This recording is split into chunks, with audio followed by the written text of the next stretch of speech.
Okay, Venus. So, pag-usapan naman natin ang utang. Naku, mahirap to. Sige, ano ba ang utang? Pag sinabi bang utang, ano ba yan? Okay.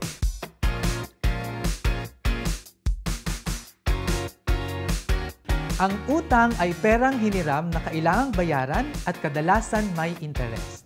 Okay, so kapag kauutang ba ako, ano ba yung mga dapat kong tandaan? Tignan muna natin kung meron kang bad debt. Okay ba yun Ay, sa'yo? sige.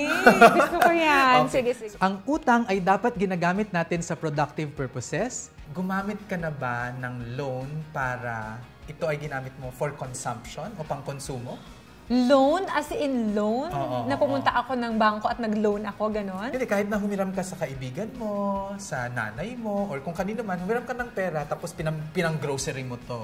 Hindi. Pero, pwede ako mag-credit card gamit ang ano ko. Oh, well, kung nag-credit card ka, ito ba ay binayaran mo ng buo nung dumating yung statement sa'yo? Yes. Okay, so okay yan. So, Okay, ibig sabihin, okay. good debt ka pa rin yan. Okay, good. Kasi kapag ang loan ginamit mo pang konsumo, bad debt yun. Another example naman of bad debt ay kung ang loan ginamit mo pang emergency. Pag emergency, kumikita ba yun? Hindi. Kaya, Venus, yung mga mahihirap, lalong humihirap dahil ang gamit nila kapag may emergency ay utang. So, kahit credit card, hindi ko siya pwedeng gamitin kung hindi siya kikita? Of course. Pareho lang yun, no? Utang pa rin yun eh.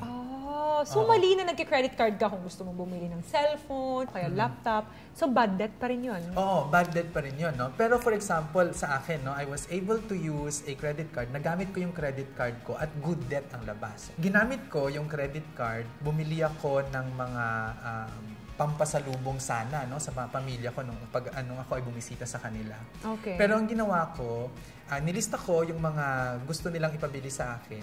Binili ko yon gamit ang credit card. Siyempre, pagdating ko doon sa abroad, nung binigay ko na sa kanila, nilagyan ko ng kaunting patong. Diba? Oh, Tapos, okay. pagbalik ko dito sa Pilipinas, binayaran ko ng buo yung credit card. So, ginamit ko yung pera sa credit card para makagkaroon ng kita. Tama. No? So, napagkakitaan ko yung credit card. Napagkakitaan mo rin yung pamilya mo sa pasalubong. Okay, so mag-pop quiz tayo, ha? May quiz na naman? Oo, Okay, sige. Sir, okay. Sige.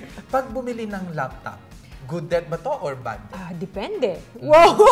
Feeling depende. Dahil kung gagamitin ko ang laptop sa trabaho or as an instrument para magamit ko siya sa napagkakakitaan, I think it's a good debt. Right. Oo. Tama ba? Pero kung yung laptop, ginamit mo lang na pang Facebook, pang social media. pang social media, ganyan lang. Oo. Yan ay bad debt. Paano kung bumili ka ng sasakyan, no? At ginamit mo ay loan? Ay, ayoko yun eh. Takot nga ako sa ganyan, di ba? Oo nga. Para sa akin, bad debt yan. Bad debt siya, no? Pero kung yung sasakyan naman ay ginagamit mo, for example, ang trabaho mo ay medical representative ka, medrep ka, di ba? Pwede. So, pang-business yun, no? Pero kung ginagamit mo lang siya na leisure o pang-service, ganyan, bad debt yun. Okay. How about Starbucks coffee?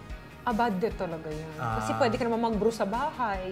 Oo, naman diba? may ibang alternatives, no? So, yung sa Starbucks naman, kapag pumunta ka doon at nagbi-business meeting ka, so, pwede naman na loan mo yung nagagamitin, no? Kasi technically, kikita ka doon. Pero, at ito gusto kong i-emphasize, no? Ang liit na lang nung amount na yun. Utangin mo pa ba? So, instead of using the credit card, baka ang gamitin mo na lang debit card kung ayaw mong mag-carry ng cash. Yes. Let's all learn about wealth.